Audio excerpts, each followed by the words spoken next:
இறைமகன் இயேசு கிறிஸ்துவில் பிரியமுள்ள எனது அன்பு சகோதரிகளே, சகோதரர்களே, உங்கள் அனைவருக்கும் நம் ஆண்டவராக இயேசு கிறிஸ்துவின் அற்புத நாமத்திலே வாழ்த்துக்களையும் வணக்கங்களையும் தெரிவித்துக் கொள்கின்றேன். இன்றைய திருப்பாடலை பற்றி சொல்ல வேண்டும் என்று சொன்னால் மிக அழகாக ஒரே வரியிலே தெளிவாக சொல்லலாம். வயதான ஒருவரின் பாடல், அவ்வளவுதான். யாரோ ஒரு பாடகர் அல்லது ஆசிரியர் தன்னுடைய வயது முதிர்ந்த காலத்திலே இதை எழுதியிருக்கிறார். தள்ளாத வயதில் ஜெபித்த ஜெபம் என்று கூட சொல்லலாம். வயசானவர் ஜெபித்த ஜெபம். அப்படி பார்க்குற பொழுது இன்றைக்கு நம்முடைய வயசானவங்க என்ன பண்ணுறதுன்னு தெரியாமல் இருக்கிறப்ப தாராளமாக இந்த திருப்பாடலை எடுத்து வாசித்தால் அதுவே மிக பெரிய ஜெபமாக இருக்கிறது. இது வயதானவர்களுக்கு மிக பொருத்தமான ஏற்ற ஒரு திருப்பாடல் என்பதை நான் தெளிவாக இதிலே சுட்டி காட்டுகிறேன். அப்படி பார்க்குற பொழுது இந்த வயதான ஒருவர் யார் என்கிற கேள்வி வருகிறது. இதை நம்மை நாம் இணைத்து கொள்ளலாம். ஆனால் உண்மையிலே பார்க்கிற பொழுது இது ஒரு வயதான ஒரு அரசருடைய பாடல் என்று சொல்லலாம். அதற்கு மேலே இன்னும் கொஞ்சம் ஆழமாக சிந்தித்து பார்க்கிற பொழுது, உள்ளே போய் பார்க்கிற பொழுது அந்த இஸ்ரேல் ஜனங்களை ஒரு வயது முதிர்ந்தவராக சுட்டி காட்டி அவர்கள் பாடுகிற பாடலாக ஒரு உருவகமாக இதை எழுதியிருக்கலாம் என்றும் சுட்டி காட்டப்படுகிறது. இன்னும் ஒரு படி மேலே போய் பார்த்தோம் என்று சொன்னால் எரேமியா செதேக்கியா ஆட்சியின் கீழ் அவர் கஷ்டப்பட்ட பொழுது பாடிய திருப்பாடலாக அல்லது எழுதிய வார்த்தைகளாக ஜெபங்களாக இருக்கலாம் என்று இது சொல்லப்படுகிறது. இன்னும் ஒரு படி மேலே போய் சொல்லணும்னு பார்த்தோம்னா மெஸ்ஸியாவை பற்றிய ஒரு திருப்பாடல், கஷ்டப்படுகிற ஒரு உன்னதமான மனிதனுடைய திருப்பாடலாக இது இருக்கலாம் என்று சொல்லப்படுகிறது. ஏன் இப்படி சொல்லப்பட வேண்டும் என்று சொல்லி பார்க்கிற பொழுது வயது முதுமையில் துன்பப்படுவதற்கான சிறந்த ஜெபம், துன்பத்தில் இருக்கிற பொழுது ஒரு மிகச்சிறந்த ஜெபம். வயசானதுக்கு அப்புறம் என்னத்தை போய் நான் ஜெபிக்கிறது, துன்பத்தில் இருக்கிறப்போ எதை சொல்லி நான் ஜெபிப்பது, எனக்கு இருக்கிற துன்பத்தை என்னால் தாங்கிக் கொள்ள முடியவில்லை என்று சொல்கிற பொழுது துன்பத்தில் இருக்கிறவர்கள் ஜெபிக்கிற ஜெபமாக இந்த திருப்பாடல் இருக்கிறது என்பதை நீங்கள் மறந்துவிட வேண்டாம். துன்பப்படுகிற பொழுது உங்கள் துன்பம் நினைவுக்கு வருகிறதோ இல்லையோ, கஷ்டங்கள் நினைவுக்கு வருகிறதோ இல்லையோ, வேதனைகள் நினைவுக்கு வருகிறதோ இல்லையோ, இந்த திருப்பாடல் உங்களுக்கு நினைவுக்கு வர வேண்டும். அப்படி பார்க்கிற பொழுது இந்த வயசானவங்களுக்கு இருக்கிற உண்மையான கஷ்டம் என்னன்னா ரெண்டே தான். இந்த ரெண்டுக்கு மேலே எந்த கஷ்டமாக இருக்குன்னு சொன்னால் அங்கே ஒரு மிகப்பெரிய கேள்விக்குறிதான் எழுகிறது. அந்த ரெண்டு கஷ்டம் என்று பார்க்கும் பொழுது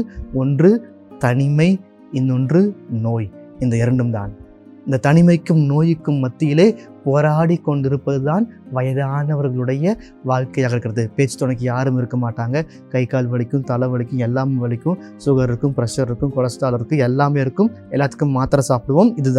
இதுதான் துன்பம், உண்மையான துன்பமாக இருக்கிறது. அதற்கு மேலே இன்னும் சொல்லணும்னு சொன்னோம்னா கிறிஸ்து பட வேண்டிய துன்பங்களை இது சுட்டி காட்டுகிறது என்று கூட சொல்லலாம். ஏன் கிறிஸ்து பட வேண்டிய துன்பங்கள்? அதாவது இது மெஸ்ஸியாவினுடைய திருப்பாடலாக இருக்கிறது. கொலோசியர் புத்தகம் 1வது அதிகாரம் 24வது இறை வார்த்தையை வாசித்து விட்டு இந்த திருப்பாடலை வாசித்தோம் என்று சொன்னால் கொஞ்சம் அதில் இருக்கிற அந்த ஒற்றுமைகள், அந்த உன்னத தன்மை இது நமக்கு புரியும். எனவேதான் இந்த தனிமை, நோய், இந்த இரண்டு வலி, வேதனைகள், இந்த இரண்டும் இருக்கிற பொழுதுதான் இந்த கஷ்டம் தெரியும். இயேசு தனிமையிலே இருந்தார். தான் துன்பப்படுகிற பொழுது தனிமையிலே இருந்தார். இந்த வலி, வேதனைகள், கஷ்டங்கள் எந்த அளவிற்கு அவருடைய உடல்கள் கிழிக்கப்பட்டன, குத்தி திறக்கப்பட்டன, அத்தனையிலும் அவர் பொறுமையோடு இருந்தார். சிறந்த ஜெபமாக அவர் ஜெபித்து கொண்டிருந்தார்.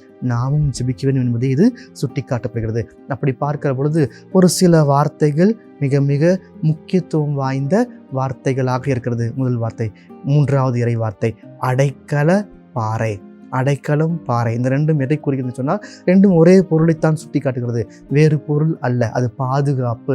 எந்த அளவிற்கு ஒரு இடத்துல அடைக்கலம் போய் அடைகிறோம் என்று சொன்னால் அந்த இடம் மிகப்பெரிய வலுவான இடமாக இருக்க வேண்டும். ஒரு சக்தி இல்லாத இடத்துல, ஒரு பழைய பாலடைஞ்ச இடத்துல போய் நின்றுட்டு நம்ம ஒரு ரொம்ப வயதானவங்கிட்ட போய் நின்றுட்டு அவங்களே தள்ளாட வயதில் இருக்கிறவங்க போய் நின்றுட்டு என்னை பாதுகாத்துக்கோன்னு சொல்ல முடியுமா? முடியாது. ஆனால் கடவுள் அப்படி அல்ல.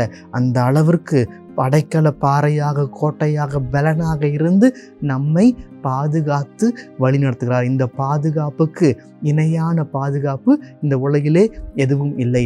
கடவுள் என்னை கைவிட்டு விட்டார் என்று சொல்லி நாம் நினைக்கலாம். நான் கோயிலுக்கு வர எல்லாமே செய்கிறேன், எனக்கு ஏன் இந்த துன்பம் என்று நாம் நினைக்கலாம். ஆனால் கடவுளுடைய திட்டம் என்பது ஒன்று இருக்கும்.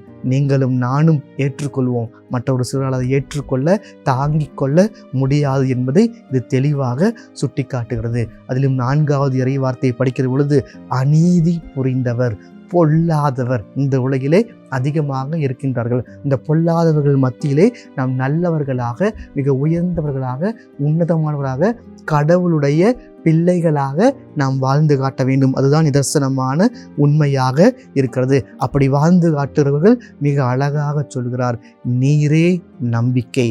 ஏன் இந்த 2 வார்த்தை பயன்படுத்தப்பட வேண்டும் என்று சொல்லி பார்க்கிற பொழுது, இதுதான் கடவுளுடைய பெயர். அந்த நல்லவர்கள், ஆண்டவரை நம்பி இருக்கிறவர்கள் நீரே நம்பிக்கை என்று சொல்லி அதை கடவுளுடைய பெயராக இந்த உலகிலே வெளிப்படுத்துகிறார்கள். அதற்கு மேலாக நாம் எல்லா காலத்திலும் கடவுளை சார்ந்திருக்கிறோம். எந்த அளவிற்கு கடவுளை சார்ந்திருக்கிறோம் என்று சொன்னால், பிறப்பு இறப்பு இந்த 2க்கும் மத்தியிலே நாம் கடவுளை சார்ந்திருக்கிறோம். இறப்புக்கு பின்பு நாம் கடவுளை சார்ந்திருக்கிறோம். இந்த இறந்தது பின்னாடி எல்லாம் முடிஞ்சிருச்சு, நம்ம எங்கே போகிறோம் நமக்கு தெரியாது, இதை வேணாலும் சொல்லலாம். ஆனால் அந்த இறந்ததற்கு பின்பும் கடவுளை நாம் சார்ந்திருக்கிறோம். பிறப்பதற்கு முன்னாடி, இறந்ததுக்கு அப்புறம் எல்லா சூழ்நிலையிலும் நாம் கடவுளை சார்ந்திருக்கிறோம் என்பதை மனதில் வைத்துக் கொள்ளுங்கள். நாம் கடவுளை சார்ந்து வாழ்கிற மக்களாக வாழ்கிற ஆற்றலை கேட்போம். ஆமேன். ஜெபம். எங்களை எந்நாளும் அன்பாய் காத்து நேசித்து வழிநடத்தும் எங்கள் அன்பின் பரலோக பிதாவே, உங்களுடைய தனிமை, நோய் முதலிய நேரங்களிலே நாங்கள் உம்மை நோக்கி மன்றாட எங்களுக்கு சிறந்த ஒரு திருப்பாடலை நீங்கள் கொடுத்திருக்கிறீர்கள் சுவாமி. அதற்காக நன்றி செலுத்துகிறோம். நாங்கள் இந்த திருப்பாடலை எங்கள் மனதிலே இருத்தி உங்களுடைய தனிமை நேரத்திலும், நோய் நேரத்திலும், உங்களுடைய துன்ப நேரத்திலும், கஷ்டத்தின் நேரத்திலும் படித்து எங்களுடைய ஜெபமாக இதை மாற்றி ஜெபித்து வாழ்கிற மக்களாக எங்களுக்கு துணை புரிவீராக. இறை வல்லமையான பிரசன்னம் எங்களோடு இருந்து எங்களை வழி நடத்துவதாக. ஆமேன்.